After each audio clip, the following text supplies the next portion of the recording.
do it. Don't give the defense a shot. So Laughlin now on the serve. Hits front rim on that. You can see just waiting his buoy and trying to figure out what's going to happen because that power on that serve is no joke. Yeah, and Georgia technically can play that. They have a choice if it comes off rim where they're going to play that serve. They decided not to, and I think it was the right call. Tough there. Can he get it back on net? He does, but I think they're going to call rim. No good. It was a great effort. He got it towards the net. Those aren't easy. So Laughlin asserting himself through his serve, putting Georgia in an uncomfortable position in these break points, coming back behind. That one is played. It's not going to make it back, and Laughlin dominant here in the early going as Texas A&M has built a 10-5 lead. Yeah, you'll see the sheer power he's putting behind that. When we talked to the Aggies before this game, they all pointed at Laughlin and said, this kid can serve. Lobster trap there, though, on that serve, so he'll get a second one, as the first one is a fault.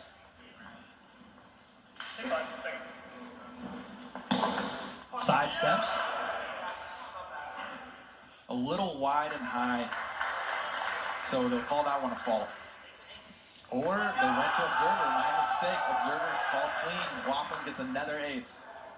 Let's take a quick break from the action to look at how the game of round net is played. The sport of round net is played 2-on-2 with each team starting on opposite sides of the net. Now once the ball is served, you get up to 3 touches to try to return the ball back on the net, just like 2-on-2 volleyball. Think bump, set, and spike. Now what makes round net unique is that after the serve, there are no sides or boundaries. You can run, pass, and spike the ball off the net in any direction to try to win the point. When a team fails to return the ball, the rally is over, and the other team receives 1 point. That's it for the basics. New York City has an affordability. Football college championships are brought to you by Spike Buoy. It's Spikeball in water. It's been a long season, so let's take a look at the college series format. The Spikeball College Series began 2 years ago with UMass Amherst winning it in 2017 and UTC in 2018. This year, there were over 100 official college programs across 9 regions of the country, all competing to qualify for today's college championships. All qualifying schools sent their top 3 teams to compete together as a school.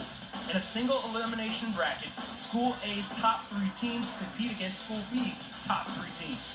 Whichever school wins the best of those 3 matchups advances to the next round until one school remains and is crowned champion. Back to serve now is Buoy. Buoy can't do anything with it, so an ace that Georgia badly needed to cut the deficit to 4. That's one break point. Let's see if we can string something together. That's what they're going to need. String some aces together, maybe some defensive ups to get back in this. Front rim here, as you see, Buoy's being aggressive, understanding that his team has a deficit. Running out of time here in game 1. A little double clutch there. Laughlin able to play it, though. Looks like that's going to be called a pocket. It was close. I almost thought it was good from up here, but in the end, double fault for Buoy.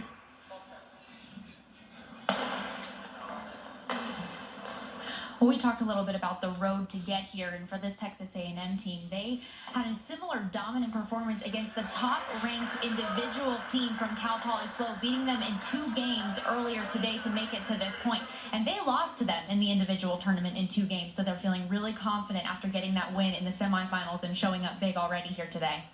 All right, thanks so much, Stormy. As we see Georgia back on serve, down by 4. And that goes over the head. Too high for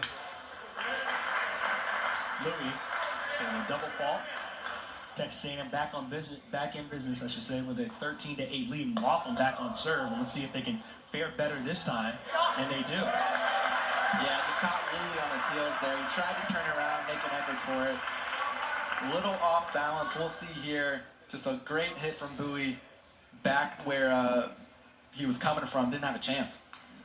So Buoy now with the serve. His team down by 4, needing to make something happen. Pocket there, fault. Second serve coming. Lobster trap, and that's a double fault. Texas A&M's got another point. They do. They're edging their way back into this, but that's still a pretty large gap once we get into the second half of this game. Texas A&M already there, 7 points away from taking game number 1. As that's going to be a fault on serve number 1. Louis back up, looking to make something happen. Return, set, out of the reach.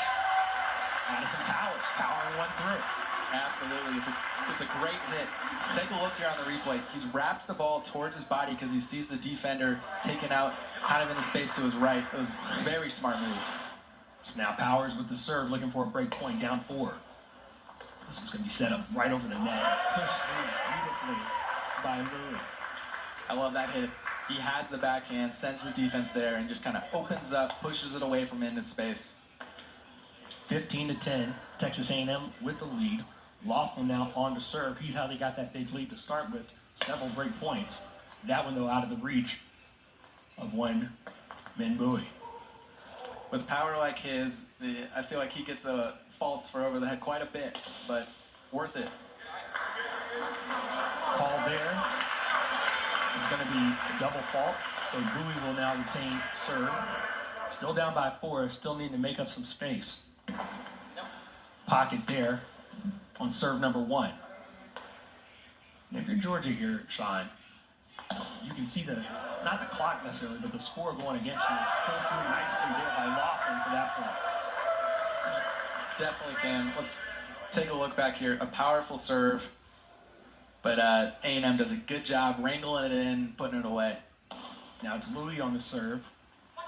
Gets up to Georgia. Right there in place was Laughlin. He'll get the block and then the set, but cannot finish it off.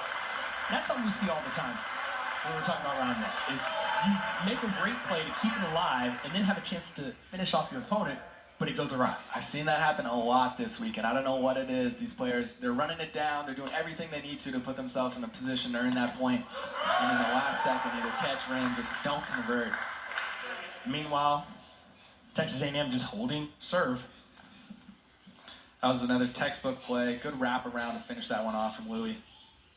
So Laughlin 4 points away from getting a win here in game 1 of match 1 between Texas A&M and Georgia. Misses everything on the first serve. Trying to avoid the double fault. Goes soft, but hits rim, back rim. So that's a point for Georgia. Still down by 4 points. They need 8 before Texas A&M can get 4. It's a big deficit. If anything else, they may know this game's in the bag, and they're probably not going to come back from it. But they need to get a little dignity, get a little confidence. And just like that, I think that'll bode well for them down the road of this final stretch.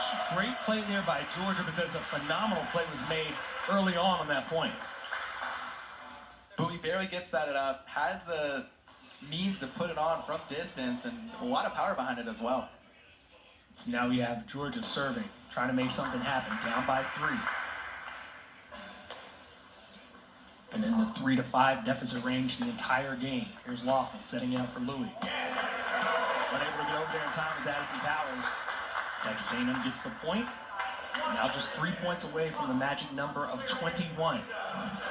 Mentally speaking, too, it's so much easier to play with a few points ahead. You don't feel pressure. You're not down. You can do stuff like that. You don't always want to go for short, but when you have a couple-point cushion, you get that luxury. You'll see a little backspin on it, gives it that extra dip. Bowie had no hope. Now Georgia trying to make something happen. This time they can't even get it back to the net. And it's looking like a situation where Texas A&M just has to finish this off, whether it's on a serve or playing defense, up 20-14. It'll be important for Georgia here to just finish this one strong, even though they might lose.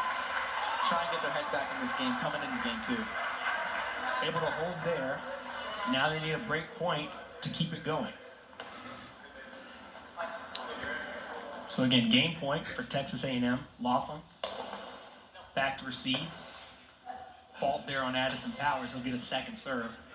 All the pressure here on Georgia in game number 1. Lobster trap to end it. And game 1 is over. And match 1 between Texas A&M and Georgia. And the early favor goes to Texas A&M.